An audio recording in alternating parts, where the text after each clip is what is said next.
Welcome back to Dan vs Car. This is part 4 on a series of how to clean the intake system of your Toyota Land Cruiser engine, specifically the diesel series. We are creating the blanking plate for the EGR, so on the exhaust manifold. So we are using the old EGR pipe, which goes from the exhaust manifold to the air intake. So we are using a 3 to 5 millimeter flat piece of steel, so a sheet steel or a flat bar they like to call it. So there's a few ways of marking it. So I forgot that there's actually a metal gasket which you can use as a template instead of the crossover pipe. So there's a few different ways of marking out. You can mark it out with a scribe or a sharp metal object. So you can put masking tape down on your flat bar and mark it out with a pencil or a texter or a pen. That way you can get a more accurate cut or more accurate template. Then once you mark it out, you can mark out the holes as well, and then get to cutting all the excess off with a angle grinder, or if you have a bandsaw, use a bandsaw. If you have a jigsaw, use a jigsaw. Just make sure that you use them with metal cutting teeth on them. So when cutting steel, make sure that you leave yourself a bit of meat around the markings. That way you can hit it with a flap disc to round off the edges and not to go too small.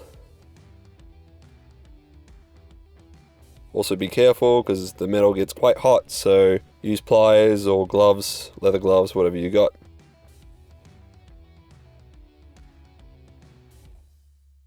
So now I'm changing to a flap disc, a 40 grit or a 60 grit. Just go around all your edges, just bring them back to the line, make sure all your curves are nice and smooth and the edges are smooth as well so you don't cut yourself in any burr.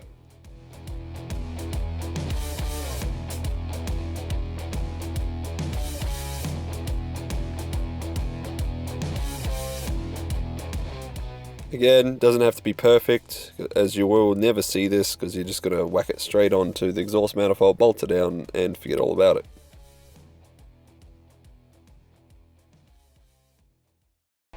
So right now I'm just cleaning up all the edges so there's no sharp burrs anywhere. Just checking the fitment on the pipe. So a neat trick here is if you don't have a drill press or anything like that, you can use a bigger drill bit, so same size as the diameter of the hole, so you can mark the center of the hole. Then once you mark the center, then you can go with a smaller drill bit, pre-drill the holes, and then you can go back to the larger one.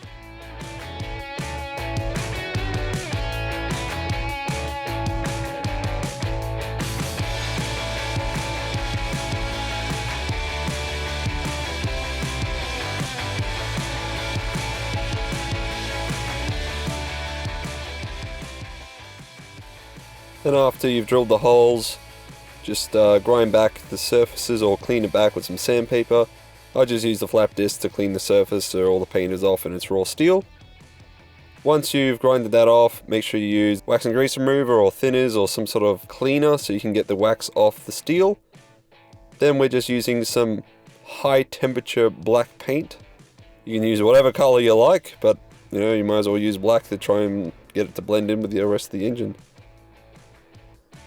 I did 2 coats of that per side. I used a heat gun just to help me along because it was a huge 14-hour plus day. I just wanted to go home, so I just quickly painted it up, hit it with a heat gun.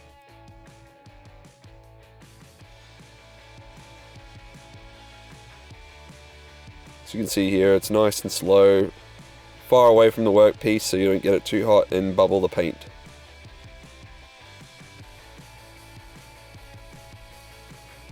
Ideally, it'd be better if you let it air dry. Just follow the directions on the can.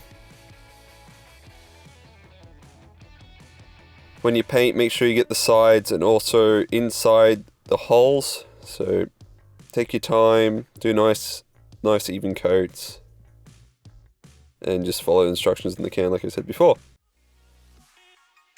Picked mine up when it was tack dry. I threw it on the exhaust manifold, bolted it down, fitted perfectly. Make sure that you leave the metal gasket underneath, or if you don't put a metal gasket down, then just put some high temperature gasket goo. But there's not much around which can withstand the temperature of the exhaust. So once that's installed, you can now reinstall all the plugs to your sensors.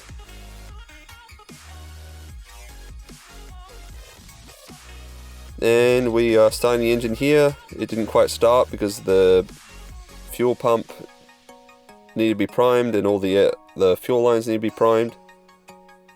Just need to get the air out of the system. Also make sure that all your vacuum lines are done up.